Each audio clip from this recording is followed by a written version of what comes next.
Áður en við byrjum þessa tilraun, þá ætla ég að rifja upp góða sögu af honum Arkímedesi. Það var nefnilega þannig að þegar Hieró varð annar konungur Sýrakúsu, þá vildi hann láta búa til kórónu fyrir sig. Og hann fekk gullgerðamann, gaf honum kíló af gulli og bað hann að búa til kórónu fyrir sig úr þessu kíló af gulli. En þegar gullgerðamaðurinn skilaði kórónu til hans, þá grunaði hann að hafa fúskað eitthvað og hafa tekið hluta af gullinu fyrir sjálfan sig og skipt út fyrir óæðri málm. En hann gat ekki sannað það vegna þess að lögun á kórónu var þannig að það var mjög erfitt að meta hvort að það hefði verið svindla á honum eða ekki. Þannig að hann leitaði til Arkímedesar. Arkímedes var fremsti stærðfræðingur á þessum tíma. Og hann spurði Arkímedes hvort það væri einhver leið til þess að vita hvort það hefði verið svindla á honum. Og Arkímedes, hann fannst það mjög áhugaverð spurning og velti þessu fyrir sér í marga mánuði og sagan segir, þetta er svona kannski hálfgerð dæmissaga en hún alltaf eignuð þessi hugmynd uppdrifskraftinn.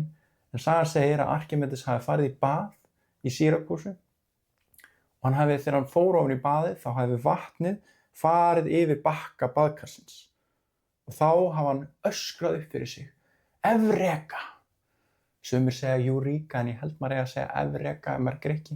Evreka! Og hann stendur upp í baðinu sínu og hann byrjar að hlaupa nakinn stræti Sýrakúsu og öskrar aftur og aftur: Evreka, Evreka, Evreka!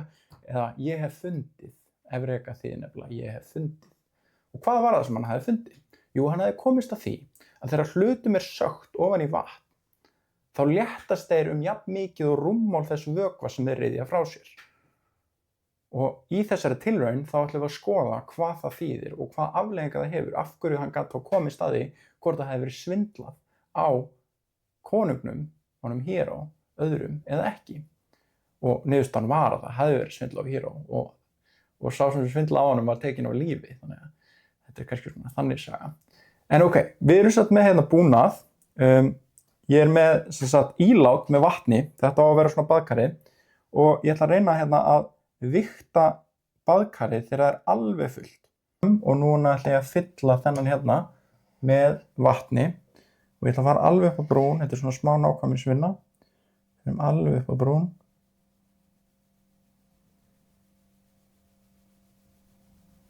Ok, og ég þarf samt að flytja hann yfir, það verður svolítið erfitt.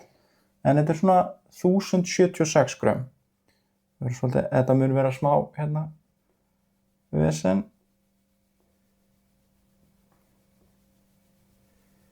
Svona. Ná. 1074 grömm. 1074 grömm. Ok, núna skálinn aðalega bara til að grípa vatni þegar mér flæða yfir af því að mér langar ekki að sulla út allt. En við ætlum að taka nokkra mismunandi hluti og málið er að það er til dæmis frekar auðvelt ef ég tek þennan hérna hlut að reikna til dæmis, ég get mjög auðvitað fengið massan á honum með að vigta hann bara svona 157 og ég get reikna rúmmálið á honum. Ef ég mæli bara þvermálið þá veit ég geislan á hlutnum og ef ég veit geislan á þessum bolta þá get ég reiknað rúmmál hans með því að taka 4π deilt með 3 sinnum geislinn í þriðaveldi.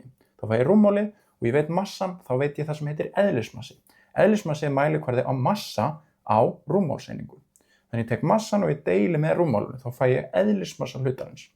Og það vill þannig til að fyrir mismunandi frumefni þá er maður með mismunandi eðlismassa. Og það var þannig sem Arkímedes gat athugað hvort að það hefði verið svindlað á konungnum. Vegna þess að eðlismassin fyrir gull er það bil 19,3 sinnum meiri heldur en fyrir vatn. En fyrir einhvern annan málm þá er það til dæmis eitthvað eins og fyrir silfur þá er ég held ég 13,7 sinnum meira. Þannig með því að bera saman eðlismassana, ef maður veit rúmmál á hlutnum, þá getur maður vita hvort að þetta var alvöru gullkróna eða hvort það hefði verið fúskað í henni. Og það er í rauninni það sem við ætlum að gera. Og hann er 142 grömm og svo ætla ég að dýfa honum svona ofan í og gá hversu miklu vatni hann reiðir frá sér.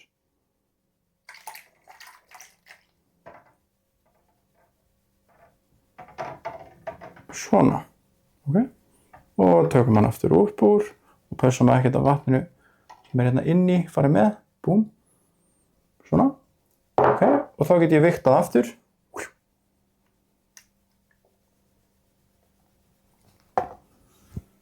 Og rúmmálið á bollanum sem sagt mismunurinn á mælingunni fyrir og eftir í sentimetrar í þriðja.